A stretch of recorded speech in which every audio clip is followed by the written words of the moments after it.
HIV prevention was big news today in Seattle here at CROI 2019. I'm Ann Rancourt for HIV.gov, and I'm here with Dr. Carl Dieffenbach, Director of the Division of AIDS, the National Institute of Allergy and Infectious Diseases. Thanks for joining us again today, and Carl, thanks for joining me as well. It's always a pleasure. So Carl, today we heard results from the Discover trial, looking at a new formulation of PrEP compared to the currently available daily oral PrEP that's on the market. Tell us a little bit about what we learned. So a little bit of the inside baseball. The drugs that are in the pill, in what we call TDF, FTC, or Truvada, delivers to the body a compound called tenofovir and FTC. Was tested is a different formulation of the Truvada component called TAF.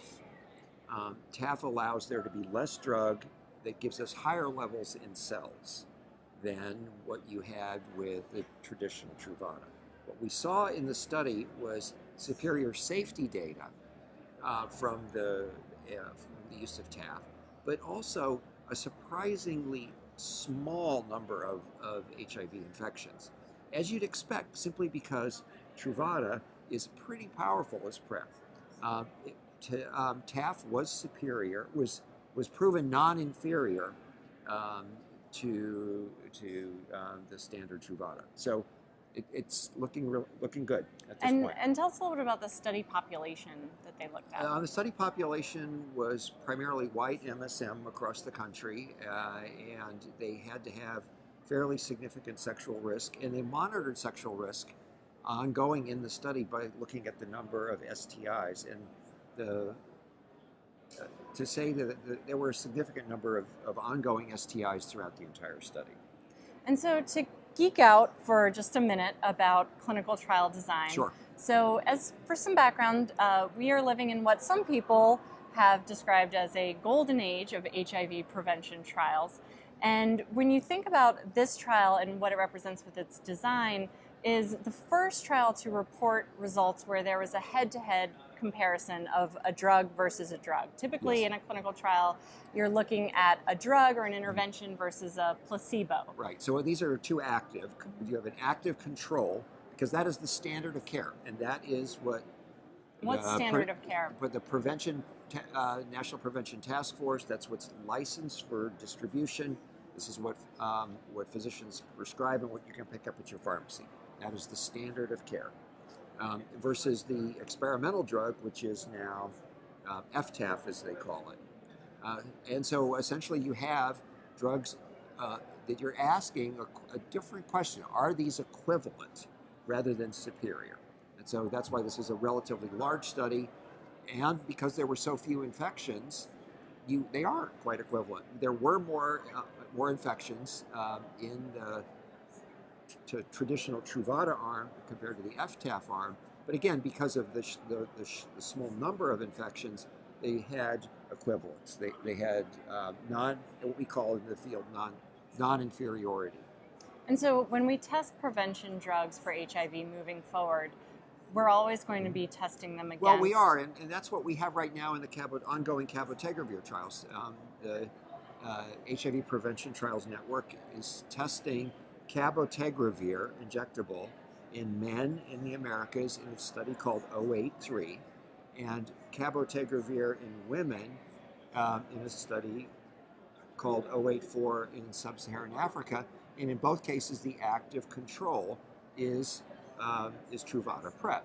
In both cases, though, this is a little bit of a detail. What we're using is a double-blind, double dummy study. So everybody gets a shot in a pill. And so you don't know which you are on.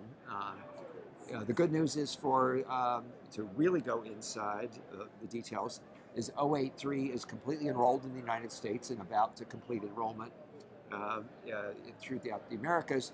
And 084 enrollment has really picked up. So we're in good shape on that study. So yes, this is a golden age in that regard. And so what's the bottom line takeaway? We have this new news out today. We have this rich pipeline of HIV prevention trials. But what do folks need to know about PrEP that's currently available in the United States right now? So what we're going to have over the next several months to maybe a year is the FDA will be asked whether or not we can get a label change on FTAF. And once we have that, then that will be available via prescription. In the meantime, Truvada is a powerful intervention to prevent HIV acquisition, provided you take it daily. And that's where we're at right now.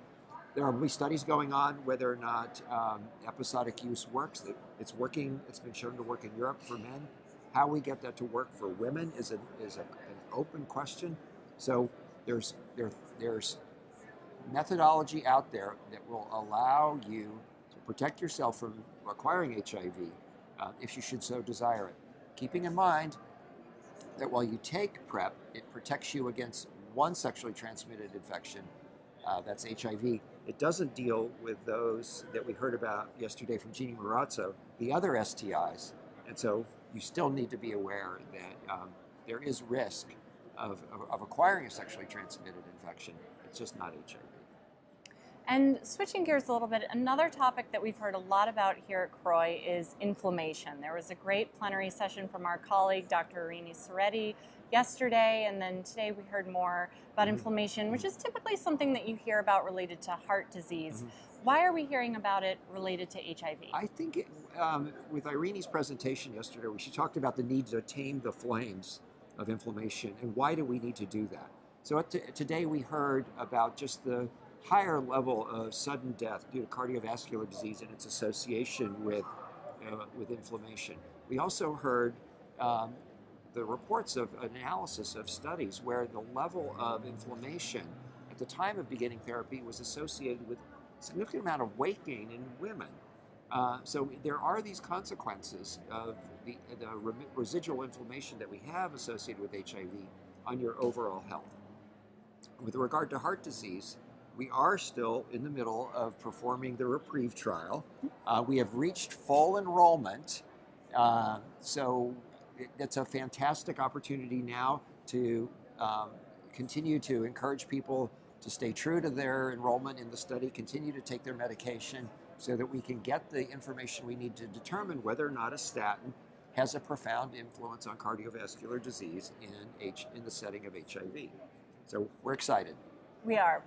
And so I want to take a break for a minute and pose a question that came in from Facebook from a viewer, from Bruce Richmond, the head of the Prevention Access Campaign, actually, who wanted to know what is the greatest impediment to getting the U=U message out, which is a great point. I think everyone's trying to get this message out. I think it's really important to think about what it is that we could do better on. And I think there are two fundamental challenges that we face, and it's not just domestically, but it's also internationally. Domestically and internationally, we have the issue of provider bias. Doctors really need to understand, the prescribing physicians need to understand the true power and the data behind, the evidence behind why U=U is as powerful as it is. Globally, the challenge we face is non-uniform access to viral load testing. And really the whole point of U=U is you need the undetectable part to declare that somebody is untransmittable. As we heard this week, we're still doing pilot studies on point of care diagnosis, point of care viral load testing, and how important that is. And so if it's news at the convention, we know it's not available internationally as much as it should be. Great. And so sadly, this is our very last update for Carl and me from CROI 2019. HIV.gov will be back tomorrow with updates from our colleagues at the Centers for Disease Control and Prevention. So Carl, as we wrap up our coverage here, what are some things that really stood out to you this year? There are two major areas that I want to touch on. We talked about the golden age of prevention. We've seen some pretty profound results at this study. Coming back to POPART, the population-based antiretroviral therapy, that was the first example of one of these very large studies looking at HIV incidence in a population and seeing the impact that good antiretroviral coverage with viral suppression, equivalent to the 90-90-90 level, had on lowering incidence. So that was a big step forward.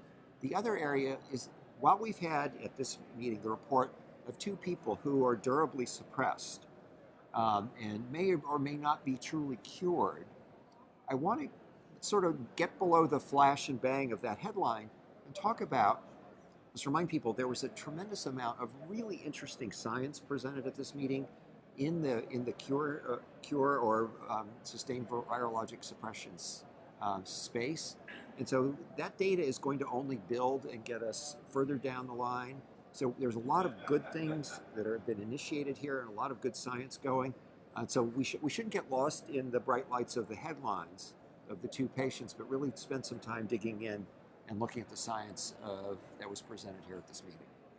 And what else can we look forward to in 2019? The year is just beginning. It is just beginning. So we have the meeting in Mexico City coming up, and I think there'll be a couple of fairly large studies that will report out at that point. I think the biggest one that everybody's anticipating is the ECHO study that looked at the impact of contraception on HIV acquisition, and many, many more to come. So we'll stay tuned. Stay tuned. It's going to be a very interesting year. We hope to be back with you soon. Thank you so much for watching and for following us here at CROI 2019. For more information, continue to visit hiv.gov. Thank you so much.